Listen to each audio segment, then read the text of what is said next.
Resources, ठीक है, इसको हम क्या कहते हैं, प्राकृतिक संपदा। तुमने इसके बारे में पढ़ा है बचपन में, एसएसटी में तुमने पढ़ा है, ज्योग्राफी में तुमने पढ़ रखे हो, ठीक है, मैक्सिमम चीज तुम्हें इसको जानकारी है, ठीक है, इस चैप्टर का, तो ज़्यादा दिक्कत आएगी नहीं। दिक्कत तुम्हें किसमें क्या आएगी, इस चैप्टर में मेन जो टॉपिक्स हैं उसमें ऑक्सीजन साइकिल है, जो साइकिल्स आएंगे, ऑक्सीजन साइकिल चक्र इसको कहते हैं, चक्र ऑक्सीजन चक्र, कार्बन साइकिल, CO2 का साइकिल है, नाइट्रोजन साइकिल है, ये चार या पांच साइकिल्स हैं, उनको पढ़ना है, मेन चीज़ें वही है, बाकी आपको सब पता है इसके बारे में, ठीक है। मैं जल्दी शॉर्ट में समझाऊंगा, इसमें ज़्यादा कुछ है नहीं, इसके किसी का आ रहा किसी का नहीं आ रहा चैप्टर, ठीक है। सुनो इसमें क्या है, सबसे बड़ी नेचुरल रिसोर्स क्या होते हैं, रिसोर्स जिसको हम हिंदी में संपदा कहते हैं, वो क्या होता है, जो हम उसको यूज करते हैं, हमारे काम में जो चीज आता है। यहाँ पर रिसोर्स हर तरीके का रिसोर्स होता है, चाहे वो लिविंग रिसोर्स भी होता है, चाहे वो नॉन लिविंग रिसोर्स भी होता है ना। जैसे आपका पानी हो गया, वो हमारा रिसोर्स है ना। रोशनी, धूप की रोशनी हो तो वो भी हमारा रिसोर्स है एक तरह का, है ना। ये सारे नेचुरल रिसोर्स में आते हैं। जो हमारे कोयला हो गया, जो हमें धरती के अंदर से कुछ मिलते हैं, कोयला हो गया, ये सारे रिसोर्सेज हैं जो नेचुरल रिसोर्स हमारे प्रकृति से मिलता है। मिट्टी रिसोर्स है हमारा, है ना। ये हमारा जो हमें नेचुरल रिसोर्स है। कुछ होते हैं हमारे मैन रिसोर्सेज भी होते हैं, जैसे कि हमारे घर तो हमने बनाया है ना, तो मेरा अपना रिसोर्स है। पैसा तो रिसोर्स है ना, जिससे आप काम करते हो, मनी जो है कमाते हो, तो उस पैसा से तुम क्या करते हो, अपना नीड्स फुलफिल करते हो, तो हमारा वो रिसोर्स है, ठीक है। आपके घर में जो गहने हैं, जो ज्वेलरीज होते हैं, वो क्या है, आपके रिसोर्सेज ही तो हैं। आपके प्रॉपर्टी सारे रिसोर्सेज में आते हैं।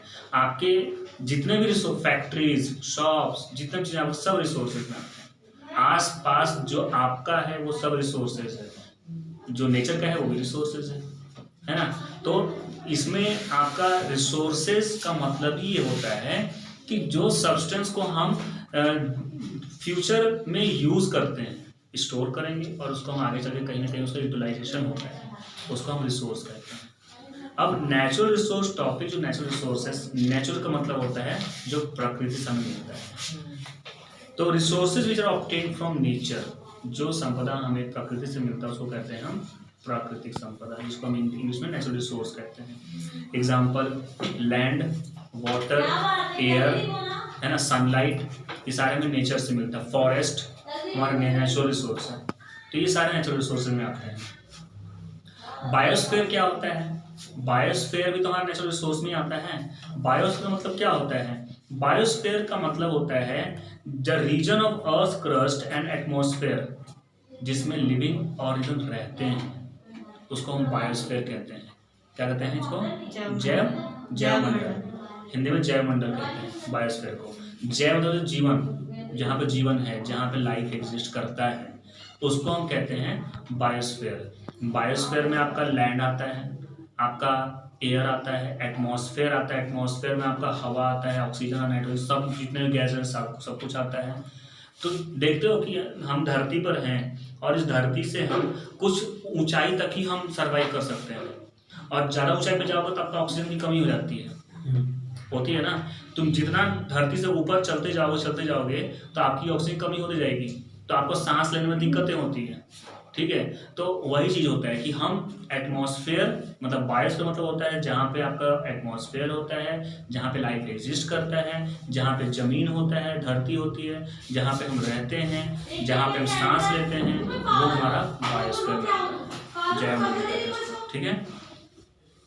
बायोस्फीयर जो है दो तरह के कंपोनेंट्स इनके अंदर होता है, बायोटिक कंपोनेंट और एक होता है एबायोटिक कंपोनेंट। हिंदी में कहें तो बायोटिक होता है सजीव और एक होता है निर्जीव, जैविक घटक हो रहा है, जो भी है वही। हिंदी में तुम एग्जैक्ट मीनिंग थोड़ा बताऊं कि कौन जैविक है कौन अजैविक। जैविक मतलब सजीव तो जैविक ही होगा, बात वही है। तो अब यहाँ पर living components and non living components. Biotic मतलब होता है जितने भी लिविंग है, जो जिंदा है, जैसे कि एनिमल्स, हम लोग, ह्यूमन बींग्स, प्लांट्स, जो सांस ले रहे हैं, वो हमारे बायोटिक कंपोनेंट्स में आ गए। जितने माइक्रो ऑर्गेनिज्म हैं वो भी सांस लेते हैं, वो बायोटिक कंपोनेंट्स में आ गए। और कुछ ऐसे होते हैं जो सांस नहीं लेते हैं, जो एबायोटिक कंपोनेंट्स में आते हैं, ठीक है। जैसे एग्जांपल हो गया हवा, पानी, सनलाइट, क्या वो सांस लेता है? माउंटेन्स, क्या वो सांस लेता है? ऐसा कुछ है नहीं। कॉपर, कोयला, ये सब चीज़ क्या है? नेचुरल रिसोर्स है, लेकिन ये एबायोटिक कंपोनेंट्स में आते हैं। ठीक है। अब नेचुरल रिसोर्स हमारा प्राकृतिक क्षमता है, दो डिवाइड किया है दो पार्ट में, एग्जॉस्टिबल और एक होता है inexhaustible. What is exhaustible? Exhaustible मतलब क्या होता है? जो एग्जिस्ट कर सकता है। एग्जॉस्टिबल जो एग्जिस्ट जो जिसको हम रिन्यू नहीं कर सकते, जो हम दोबारा बना नहीं सकते, एक समय के बाद वो नष्ट हो जाता है, खत्म हो जाता है। ठीक है। क्या होता है एग्जाम्पल? उसका एग्जाम्पल लकड़ी दे सकते हो, कोयला, जो पेट्रोल, डीजल, ये इसको बनने में हजारों लाखों साल लगते हैं। डीजल पेट्रोल, हाँ, तो लाखों साल लगते हैं। ये धरती के अंदर से मिलता है। ठीक है। ये बनता कैसे है? Fossil fuel. हाँ, जब ये बनता कैसे है? जब ये पेड़ पौधे जानवर जब मर जाते हैं, सड़ गल जाते हैं, तो वही मिट्टी बन जाता है और वो मिट्टी में धंस जाता है। वो धंसते धंसते धंसते इतना नीचे चला धरती में चला जाता है वो, तो वो उसको धरती के अंदर जाने में लाखों साल लग जाते हैं। ठीक है। और वही चीज़ जब धरती के अंदर जाता है, वो लाखों साल के बाद वही चीज़ हमें क्रूड ऑयल के फॉर्म में मिलता है, कच्चा तेल कहते हैं। काला काला पूरा ब्लैक ऑयल होता है वो पूरा, और उसको जब तेल निकलता है वहाँ से, तो उसको रिफाइन करके हमारा petrol, kerosene, diesel, different types जो तेल के डिफरेंस लेयर है, सीएनजी, ये सब कुछ हमें वहीं से मिलता है। जो एलपीजी आप यूज़ करते हो वहीं से मिलता है, नेचुरल गैसेज, सब हम लोग को पेट्रोलियम प्रोडक्ट हैं सारे। तो भाई तो डेली मिलते तो खत्म नहीं होते ऊपर। तो वही तो बोल रहा हूँ मैं, इसे तो कहते हैं कि दीज आर एग्जॉस्टिबल रिसोर्स। आने वाले समय में आपको क्यों आजकल बहुत सारे लोग जो हैं रिसर्च कर रहे हैं कि हम लोग आने वाले समय में हाइड्रोजन की गाड़ी चलेगी, इलेक्ट्रिक गाड़ियाँ चलने लगी है, इलेक्ट्रिक गाड़ी जिसको हम रिन्यू कर सकते हैं। जैसे पानी को हम रिन्यू कर सकते हैं ना।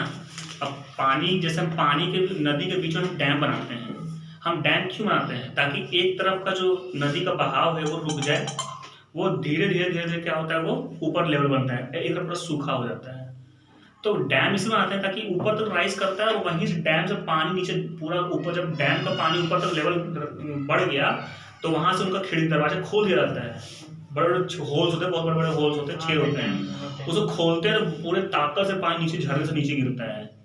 नीचे टरबाइन होता है, टरबाइन मोटर जनरेटर होता है नीचे लगा हुआ, पंखे बड़े बड़े ऐसे पंखे लगे होते हैं, तो वो घुमाता है, तो जब टकराएगा उससे पानी तो घूमेगा, वो घुमाया तो वहां से क्या हुआ, बिजली बना, इलेक्ट्रिसिटी, वहीं से बिजली बनता है, तो उसी बिजली का हम यूज करते हैं।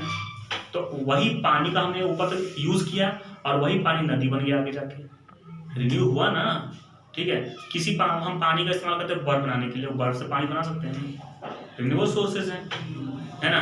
अब पानी की कमी नहीं हो सकती। हमारी धरती पर जो 70% पानी है, हम ड्रिंकिंग वाटर हमारे धरती पर कम है, लेकिन हम जो पानी ओशंस के फॉर्म में है, क्या उसको हम यूज कर सकते हैं पीने के लिए? नहीं कर सकते, क्योंकि वो पूरा नमकीन पानी होता है, नमक उसके अंदर ज्यादा होता है, हम पी ही नहीं सकते उसको, हम बीमार पड़ जाते हैं। समुद्र का पानी नहीं पीते हैं, नहीं पी सकते हम पानी। अगर समुद्र सब चीजें क्या है, वही तो नमकीन पानी बनाता है उसको। ठीक है। और 70% जो पानी हम इसलिए कहते हैं ना कि पॉपुलेशन जब बढ़ेगा तो ग्लोबल वार्मिंग बढ़ेगा। अब ग्लोबल वार्मिंग बढ़ेगा तो वहाँ का जो बर्फ पिघलेगा, और वो बर्फ पिघलना शुरू हो जाता है, तेजी से पिघल तो रहा है, लेकिन अगर तेजी से पिघलना शुरू हो जाएगा तो 70% पानी है ना हमारा, इंडिया पूरा डूब जाएगा पानी के अंदर। क्योंकि तुम देखो कि इधर तुम इंडिया का मैप देखे हो तो इधर महाराष्ट्र साइड तो देखो, वेस्ट साइड में तुम्हारा बे ऑफ इधर है आपका पैसिफिक, कौन है, अरेबियन सी है, इधर आपका बे ऑफ बंगाल है, दोनों नीचे में जाओगे तो कौन सा है, इंडियन ओशन है। तो 3 ओशन से घिरा हुआ हमारा इंडिया, और वो पानी बढ़ गया ना, सब डूब जाएगा सारा, तो पूरा इंडिया डूब जाएगा, तो नहीं डूबेगा। तो इसीलिए ग्लोबल वार्मिंग नहीं होने देना चाहिए। हम लोग को CFC का जो क्लोरोफ्लोरोकार्बन है उसका यूज़ कम करना चाहिए। हम लोग अपने कंफर्ट के लिए AC का यूज़ करते हैं, हम लोग अपने कंफर्ट के लिए फ्रिज का यूज़ करते हैं, तो फ्रिज में से CFC निकलता है, क्लोरोफ्लोरोकार्बन निकलता है। अब क्लोरोफ्लोरोकार्बन ही तो ओजोन लेयर को नष्ट कर रहा है ना। ओजोन लेयर अगर नष्ट हो तो हमारे पूरे धरती पर अल्ट्रावायलेट रेडिएशंस नीचे आएंगे, सीधा सन की रोशनी सीधा धरती पहुंचेगी, वो फिल्टर होकर भी पहुंचती है। हाँ, अगर हमारे धरती पहुंचे तो तुम देखते हो कि गर्मी के मौसम में हमें गर्मी लगती है, हम बाहर निकलते पूरा हाथ काला हो जाता है। 1 घंटे तुम बाहर निकलना धूप में, हाथ तो पूरे काले हो जाते हैं, हाँ सोचो। और हम लोग कभी घर आए तो ऐसे छूना अपने हाथ को, इतना रफ हो जाए ना हाथ, तो जैसे पता नहीं जल गया हमारा हाथ, ऐसा हो जाता है लाल। ठीक है, तो वो सारे अल्ट्रा रेडिएशन ही तो होते हैं। ठीक है, तो ये था renewable non renewable resources. Air, हवा के बारे में देखो क्या है, हवा क्या होता है। हवा तुम्हें एयर क्या होता है, एयर के अंदर बहुत सारे गैसेस होते हैं, nitrogen, oxygen, carbon dioxide, hydrogen, helium, सब गैसेस उसके अंदर होते हैं। तो हमारे लिए सिर्फ उसके अंदर से सिर्फ ऑक्सीजन ही हमारे लिए इम्पोर्टेंट होता है। हाँ। ठीक है, अब एयर को डिवाइड, जो हमारा एटमॉस्फेयर है, एयर मतलब एटमॉस्फेयर है ना, एटमॉस्फेयर जो है वो डिफरेंट लेयर से बना हुआ है। इसमें जो हमारा वातावरण है, जो इसमें डिफरेंट लेयर से बना हुआ, पहला हमारा है ionosphere, stratosphere, thermosphere, exosphere, mesosphere. नाम सुना हो तुम लोगों ने? है ना इसका? क्षोभ मंडल, हाँ, संताप वायुमंडल, वायुमंडल कहते हैं इसको। तो ये डिवाइड किया गया लेयर में, पहला लेयर, दूसरा लेयर, तीसरा लेयर, चौथा लेयर, पांचवा लेयर, छठा लेयर, ऐसे 5 लेयर से डिवाइड कर दिया गया है। ठीक है, तो एयर का मतलब है कि एयर एक ऐसा मिक्सचर है, डिफरेंट गैसेस का मिक्सचर है। उसके अंदर आपका डस्ट पार्टिकल्स भी होते हैं, इन सभी का मिक्सचर है एयर, समझे। इसके अंदर वाटर वेपर भी होता है, भाप, पानी का भाप भी तो होता है, वो सारे मिक्सचर है इसके अंदर, है ना। अब एयर तो होगा, तो जहाँ एयर होगा वहाँ एयर पॉल्यूशन भी तो होगा। अब what is air pollution? Air pollution समझते हो क्या होता है? कंटेमिनेशन। इसमें कि आपका हवा खराब हो जाता है। अभी पॉल्यूशन हुआ था ना दिल्ली में, बारिश हुआ तो उसका ठीक हुआ, नॉर्मल हो गया ना, तो पॉल्यूशन हुआ। एयर पॉल्यूशन होता है लॉकडाउन में बिल्कुल ही खत्म हो गया था ना। हवा का जो क्वालिटी है वो खराब हो जाता है, हम सांस नहीं ले पाते हैं, हमारे आंखों में जलन होना शुरू हो जाता है, बाहर निकलते हैं। बहुत जलन हुआ था यहाँ निकलो के बाहर, पॉल्यूशन जब हुआ था, सांस लेना दिक्कत एकदम, और आंखों में जलन, बीमारी होगा इससे। तो ये सारे एयर पोल्यूशन भी तो होते हैं। ये किस लिए, कैसे हो रहा है एयर पोल्यूशन? हम ज़्यादा इंडस्ट्री, फैक्ट्री सेटअप कर रहे हैं, हम ज़्यादा हम लोग व्हीकल्स यूज़ करते हैं, गाड़ियाँ यूज़ करते हैं। तो ये सब चीज़ें क्या हैं, ये धुआं जो निकलता है उसके अंदर से, वो सब हमारे लिए हार्मफुल तो होता है। तो हार्मफुल गैसेस होता है उसके अंदर, है ना। और हम पेड़ तो काट रहे हैं, तो पेड़ जब कटेगा तो ऑक्सीजन की कमी तो होगी, ऑक्सीजन कमी होगी, और यहाँ से बाकी जो हार्मफुल गैस है वो इंक्रीज करेगा और ऑक्सीजन डिक्रीज करेगा। इफेक्ट्स पता ही, एयर पोल्यूशन क्या क्या इफेक्ट्स होता है, बीमारियां फैलेगा, अस्थमा जैसा रोग होगा, सांस की प्रॉब्लम होगी सभी को। ठीक है, लंग कैंसर भी हो जाता है, इससे बीमारी है। और ये ग्रीन हाउस इफेक्ट को बढ़ावा देता है। ग्रीन हाउस इफेक्ट समझते हो क्या होता है? जिसमें कि आपको CO2 की मात्रा बढ़ती है, और CO2 की मात्रा जब बढ़ेगा तो ऑक्सीजन मात्रा कम होगा, और जो CO2 की मात्रा बढ़ेगा अभी गर्मी बढ़ेगी, जो ग्लोबल वार्मिंग कहते हैं। Global warming. और ये हमारे आँखों में इरिटेशन होगा, हमारे आँखों में जलन महसूस होता है एयर पोल्यूशन वजह से। ठीक है, सांस लेने में दिक्कत होती है, ये सब कुछ हमारे एयर पोल्यूशन की वजह से होता है। तो ये इफेक्ट्स हैं जिसकी वजह से हमारे एयर पोल्यूशन वजह से होता है। ठीक है, अब ओजोन लेयर ना, व्हाट इज ओजोन? ओजोन का मतलब क्या होता है? ओजोन का मतलब होता है कॉम्बिनेशन ऑफ 3 ऑक्सीजन। ये होता है O प्लस में O, क्या बना आपका? O2 बना, ऑक्सीजन गैस बना, यानी कि 2 एटम ऑफ ऑक्सीजन, एक एटम और दूसरा एटम, 2 एटम ऑक्सीजन का 2 एटम जब कंबाइन करता है तो हमारा ऑक्सीजन गैस बनता है। और इसी ऑक्सीजन गैस में जब हम एक ऑक्सीजन और कंबाइन कर देंगे तो बनेगा O3, और O3 जो है यही है हमारा ओजोन। दिस इज ओजोन, समझे। तो ओजोन का फॉर्मूला होता है O3, समझे, यही ओजोन कहते हैं इसको। तो ओजोन लेयर होता क्या है? ओजोन सबको पता है क्या होता है, कि धरती का जो हमारा एटमॉस्फेयर का जो आउटर लेयर होता है, जो हमें सन के अल्ट्रा वायलेट रेडिएशन से बचाता है। डायरेक्ट जो सन की रोशनी निकलती है वो इतना तेज होता है कि उसके अंदर से अल्ट्रा वायलेट रेडिएशंस निकलते हैं, और बहुत ही ज़्यादा तेज होता है। वो हमारे स्किन के लिए बहुत हार्मफुल होता है। ठीक है, तो इतना तेज होता है वो। तुमने देखा भी होगा, आप लोग मैग्नीफाइंग ग्लास से तो जलाने की कोशिश करते हो, पेपर जल जाता है ना, तो सोचो कितना तेज होता है वो रोशनी। ठीक है। तो अल्ट्रा वायलेट रेडिएशन बहुत ही हार्मफुल होता है हमारे लिए। तो ओजोन लेयर क्या करता है कि उसको फिल्टर करता है। ऊपर ओजोन लेयर बना हुआ है और वही ओजोन लेयर क्या करता है, पूरा फिल्टर करता है सन की रोशनी को, तब एंटर करता है एटमॉस्फेयर में, हमारे एटमॉस्फेयर में, तब हमारे तक पहुंचता है। समझे। और ये ज्यादातर ये अल्ट्रा रेडिएशन गर्मी के मौसम में ज्यादा निकलता है, क्योंकि गर्मी के मौसम देखना हम ज्यादा मात्रा में एसी का यूज करते हैं, फ्रिज का यूज करते हैं, है ना। बार बार फ्रिज को खोलना बंद करना ये भी एक तरह का खराब होता है कि आप तो बार बार यूज कर फ्रिज खोल रहे हो।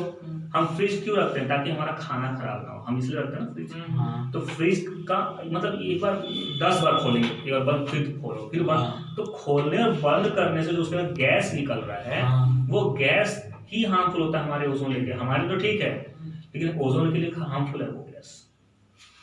क्या करते हैं वो गैस? वो जो क्लोरोफ्लोरोकार्बन निकलता है उसमें से, एसी में से भी निकलता है ना। आपका रेफ्रिजरेटर, आप एसी कंटिन्यूअस चलाते हो घर में, ऑफिस में चलते हैं, तो ये जो एसी में जो गैस निकलता है वो सीएफसी निकलता है, और सीधा वो इतना हल्का गैस होता है कि वो सीधा जाएगा, अटैक करता सीधा ओजोन लेयर को, सीधा ऊपर जाता है। और हल्का गैस तो उड़ के सीधा ऊपर ही जाएगा ना, जितना हल्का रहेगा वो सीधा उड़ेगा ऊपर जाएगा, भारी रहता है तो नीचे रहता है। वो इतना हल्का है तो सीधा अटैक करता है सीधा ओजोन लेयर को, सीधा ऊपर जाकर होल कर देता है, छेद कर देता है ओजोन लेयर को। ठीक है। कब जितने लोग एस्ट्रोनॉट्स वगैरह तुम देखना, कभी यूट्यूब डालना और सोलर सिस्टम से तुम धरती को कभी नोटिस करना, सैटेलाइट इमेज बहुत आते हैं उसमें यूट्यूब में, तुम देखना उसके अंदर कि हमारी धरती जो है बहुत बड़े बड़े होल्स नजर आएंगे तुमको ऊपर से, ऐसे ऐसे। तो ओजोन क्या करता है? ओजोन तो बताया था मैंने, बचा के रखता है, फिल्टर करता है। हमसे बता दो। वो ओजोन कौन से मंडल में होता है? सेकंड वाले में। तो पता ही है, by the use of CFC ज़्यादा हम क्लोरोफ्लोरोकार्बन का यूज कर रहे हैं, तो वो उसके वजह से हमारा ओजोन लेयर डिप्लीट हो रहा है, खत्म हो रहा है, नष्ट हो रहा है। ठीक है। क्या इफेक्ट है इसका? अगर हम डिप्लीशन होगा, खत्म हो जाएगा ओजोन लेयर, तो क्या होगा?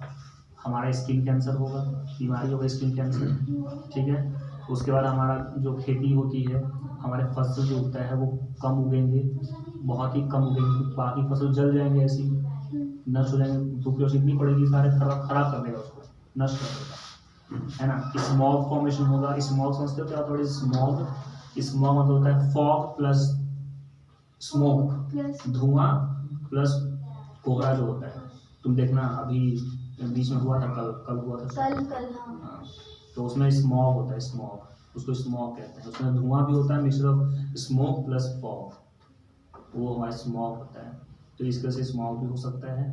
हमारे आंखें जा सकती हैं, आंखें जा सकती हैं, इतने डैमेज, हमारे आंखों को डैमेज कर सकता है ना। ये स्मोक नहीं, वो हमारे इम्यून सिस्टम को नष्ट कर सकता है, इतना ताकतवर होता है। ठीक है। इम्यून सिस्टम को गर्मी के मौसम में देखते हो लोग बीमार पड़ जाते हैं, लोग धूप में जाते हैं तो बेहोश हो जाते हैं, कोई गिर जाता है ना। डिहाइड्रेशन हो गया, पानी कमी होगी, तो ये सब चीज़ें क्या इम्यून सिस्टम को नष्ट किया वहाँ पर, तो ये चीज़ें होती हैं। नहीं तो ऐड आता है ग्लूकोन डी का,